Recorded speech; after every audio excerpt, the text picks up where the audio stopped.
Hello! তো আজকে আমি তোমাদের সাথে শেয়ার করব একটা শর্টকাট রেসিপি।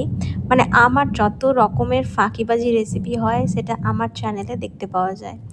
তো বেসিক্যালি আজকে আমি বানাচ্ছি মিক্সড ফ্রাইড রাইস। তার মধ্যে হাফ সবজি নেই, যেটা আছে বিনস, ক্যাপসিকাম, কাঁচা লঙ্কা, রসুন আর পেঁয়াজ।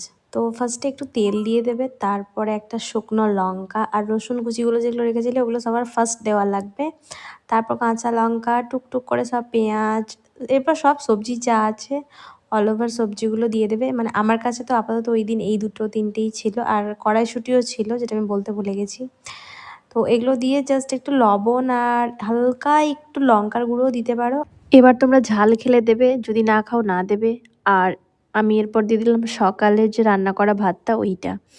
ব্যাস আমার হয়ে গেল, রান্না কমপ্লিট। তারপর জাস্ট ওপর থেকে সোয়া সস আর একটু চিনি দিয়ে দেবে। আমার টেস্ট ওয়াইজ আমি একটু চিনি দিই, আমার ভালো লাগে ঝাল মিষ্টি।